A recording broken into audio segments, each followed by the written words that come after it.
Hello guys, welcome back to my channel. So guys, decide XYZ because I'm not going to disclose my name until I get the selection.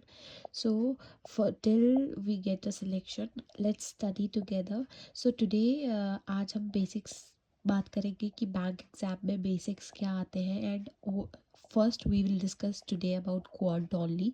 तो quant में जब तुम start करते हो तो basically तुम्हें क्या करना पड़ता है is like you have to start things from the scratch. जो ऑलरेडी मैथमेटिक्स बैकग्राउंड का है that is good and that is enough for them. But जो नहीं है, जैसे जिसकी 11th में मैथ्स नहीं है, तो they suffer a lot during the preparation. So as I do also. अभी भी मेरी क्वांट इतनी स्ट्रॉन्ग नहीं है but as compare to the जब मैंने स्टार्ट किया था उसके बाद से बहुत ठीक हो गई है. तो हम आज डिस्कस करेंगे अपनी कैलकुलेशंस और क्वांट में अपनी कैलकुलेशंस को कैसे स्ट्रॉन्ग कर सकते हैं. तो बेसिक जो होता है, जब जब हमें स्टार्ट करना होता है तो हमें हमारी प्रिपरेशन हमें बेस नहीं पता होता है, तो we look for coaching institutions और सब चीज़ें. तो होता सब कुछ सेम है, we just need to understand. अपने सिलेबस को थोड़ा एनालाइज करना होता है. तो जब हम स्टार्ट करते हैं तो बेसिक थिंग इज़ हम अपनी 2 to 30 टेबल सबको लर्न होनी चाहिए by heart. I mean if I am saying 22 9 we should know that what is 22 9 at that time. We can't do this or 27 7 like this. ठीक है, ये सारी चीज़ें हमें लर्न होनी चाहिए क्योंकि प्रिपरेशन करते टाइम मतलब डेली अगर रिपीट करो, टेबल रिपीट करो, तो ये सारी चीज़ें लर्न हो जाती हैं. तो हमें 2 to 20 तो एटलीस्ट होनी चाहिए. वो तो ऑब्वियसली सबको ही होती है ऑलमोस्ट, लेकिन 2 to 30 होनी चाहिए so that we can boost our calculation skills. और रही बात square roots and cube roots, तो स्क्वायर रूट्स तो मतलब जनरली प्रेफर किया जाता है 2 to 30, बट 2 to 40 करना चाहिए. कोई कोई 50 भी करता है, कोई कोई 60 भी करता है. तो that depends on person to person. But वैसे अगर मैं अपनी बात करूँ तो मैंने 2 to 40 ही कर रखी है स्क्वायर रूट्स लर्न अभी तक का. और तो स्क्वायर रूट्स निकालने की टेक्निक्स और ट्रिक्स होती है तो उस पर कर सकते हैं.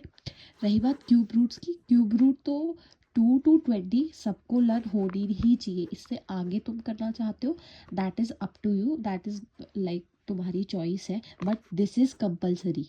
2 to 20 क्यूब रूट्स तुम्हें लर्न होने चाहिए, then only you can go for preparations. Obviously you can start it और फिर उसके बाद ट्रिक्स वगैरह होती है लर्न करने की एंड वो हो जाता है.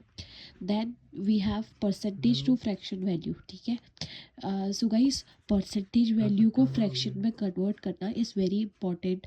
हमें ये सब पता होना चाहिए कि परसेंटेज 1% की 1% की वैल्यू क्या होती है.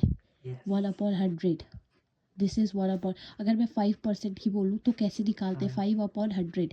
तो इसकी क्या लिखेंगे हम 5/20, 1/20 will be the fraction value. So suppose हमें आ गया, उसके बाद आगे को सब्जेक्ट जैसे टॉपिक आया SI CI वगैरह में आते हैं कि 2 साल का 1 साल का अगर 5% है तो 2 साल का SI क्या होगा.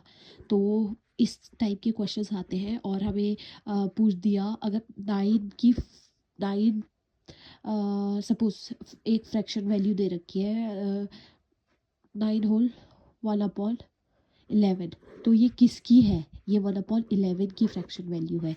या कोई सी भी ले ले 12.5% किसकी है, तो ये है 1/8 की value.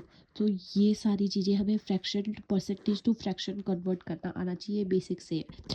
So for now every day I am going to upload a video.